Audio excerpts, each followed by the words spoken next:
Hello and welcome to Sunday. Oh boy, oh boy. Okay. We're talking about an album today, as we typically do every other week or so. And today it was something that I planned on initially.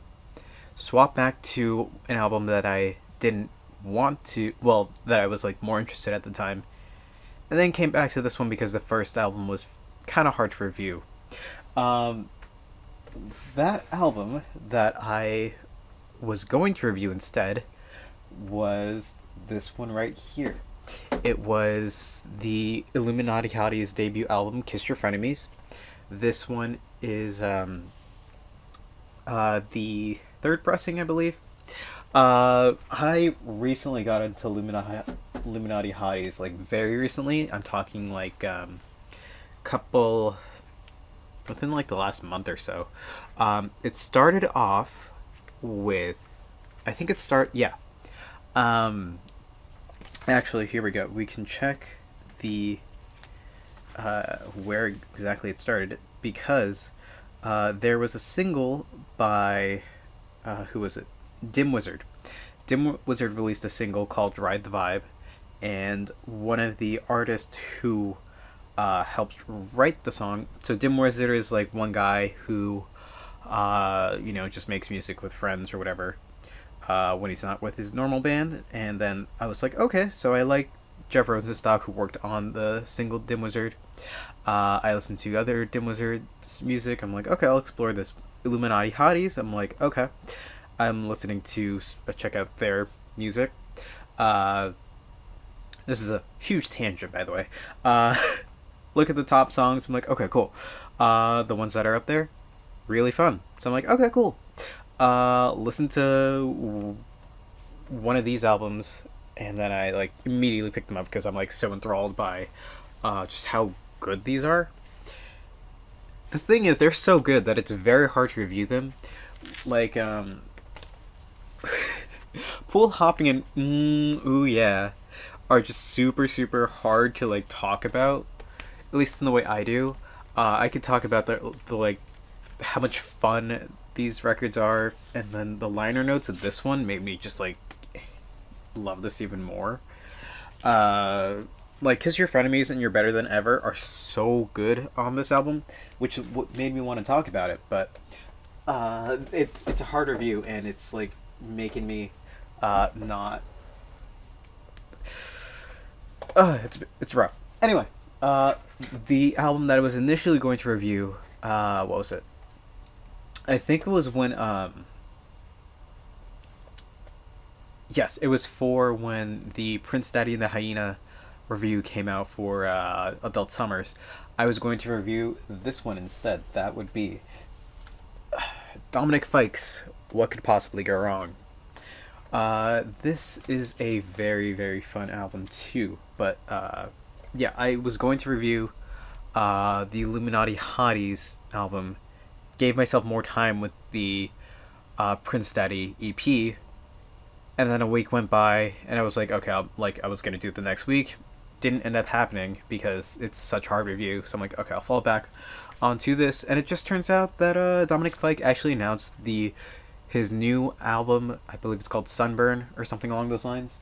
Like the last week or something, which is wild to me. Awesome stuff.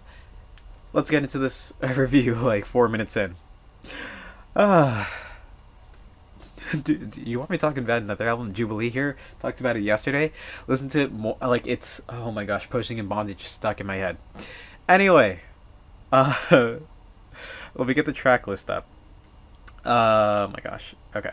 Okay. What could possibly go wrong? This is the debut album by artist Dominic Fike, Florida native who has now since moved to LA. This is a really interesting album because it's the quote unquote result of a bidding war, as I said. Um, when Dominic Fike released his mixtape, and then he was apparently jailed, like, according to him, he was jailed for the wrong reason. His brother had gotten in like a shouting match with a police officer, and like when he was trying to separate them, like the officer kind of spun his own story according to Fike and got him arrested. So he was put under house arrest, and during that time, he violated his parole or like regulations of the house arrest, so he got sent to jail for a brief stint. During that time, music in the industry took very much interest in his music, his mixtapes that were online, and that turned out to be the his debut EP, which was, it contained 3 nights. It was "Don't Forget About Me" demos. That was the EP album kind of thing.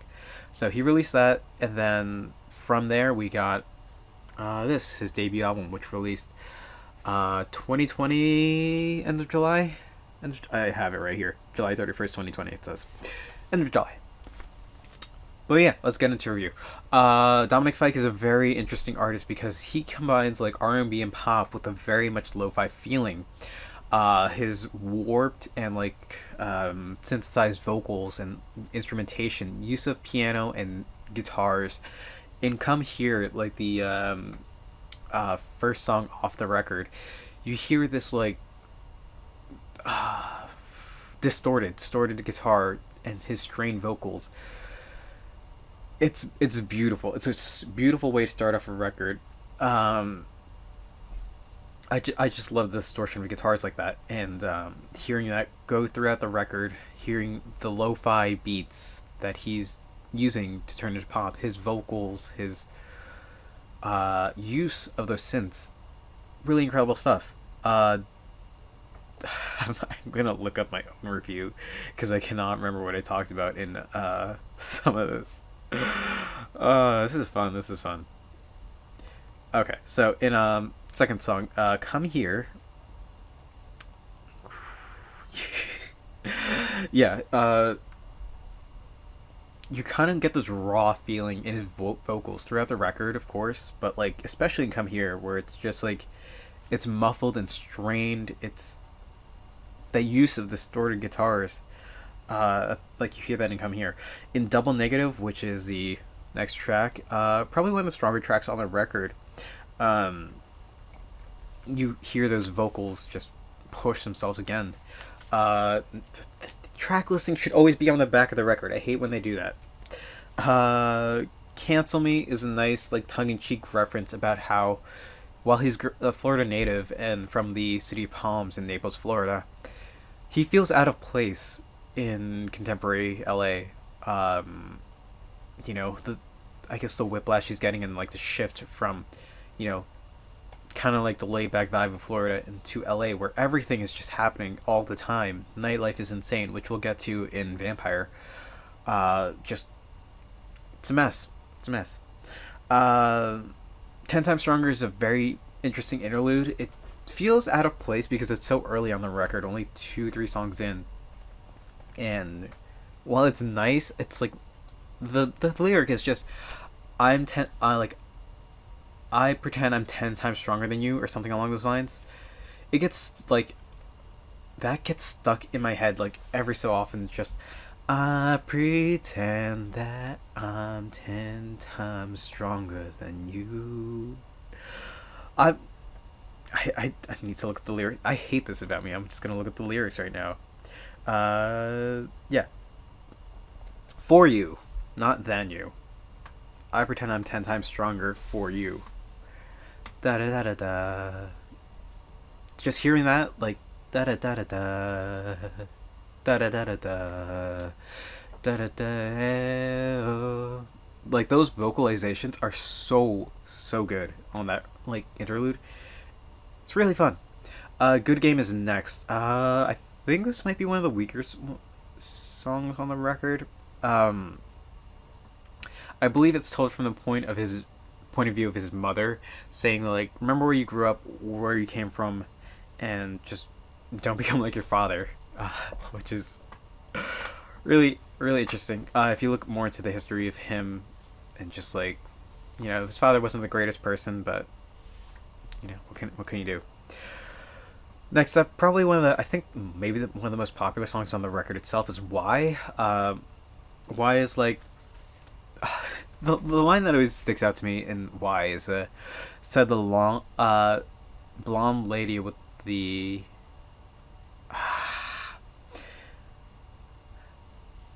the line that gets me is I write about her thighs in my latest lines. Lady with the long legs and the long chair. She's like the strings on my guitar neck and my blonde hair. I write about her thighs in my latest lines. The way he just says it just gets me every time. He's kind of talking about the mundane life that the woman is living in, trying to be like, hey, why are you putting up with all this nonsense? It's an okay, like, it's a great song. Lyrics, but the vibe is right. Debut single of the album, Chicken Tenders. It's a fun song. It's about just, living a life of luxury, and seeing what his life become, having fun with it. What's for Dinner?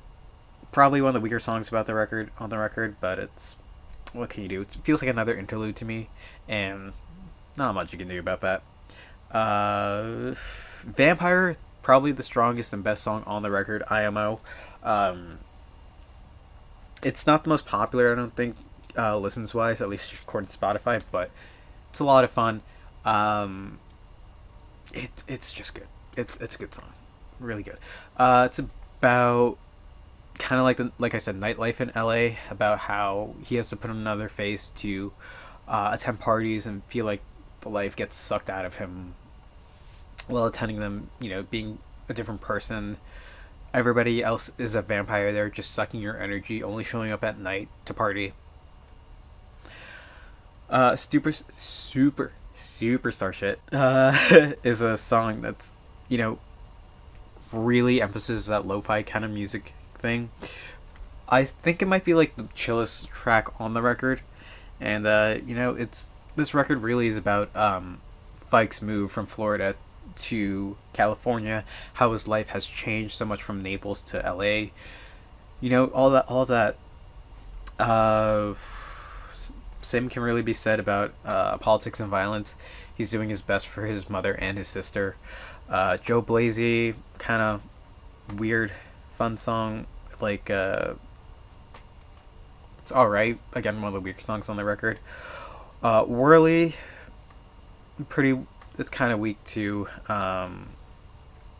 It's got more of an R&B feel as opposed to the lo-fi signature sound of Dominic Fike he's developed on this record. But closing it out is Florida. Again, a song about him talking about how he's worked for everything, he's done everything that he can possibly do to get to where he is, from Florida to California, doing his best, and showing him where he's coming from and trying to do his best in this world. Powerful record. I know it's pretty mixed on how this came out. It does feel like, to me, it feels like it's a really good album. I think I ended up giving this I gave it an 8 out of 10. It's like 7 or 8 out of 10 for me. It does feel a bit forced at some points. Every song is relatively short. Nothing really overstays its welcome on this record, but it's still a super fun record, and I enjoy it. that's really all can be said. It's a great move from his debut album and his second album, his sophomore album. I believe, again, it's called Sunburn, I think. It's shaping up to be something really good, and hoping that something good comes out of it. Anyway, that was my very long-winded review of What Could Possibly Go Wrong. It's a good album. Go listen to it. Read the review in the description down below, and I think I might just call it here for today. Thank you all for watching. Hope to see you tomorrow. Until then, later.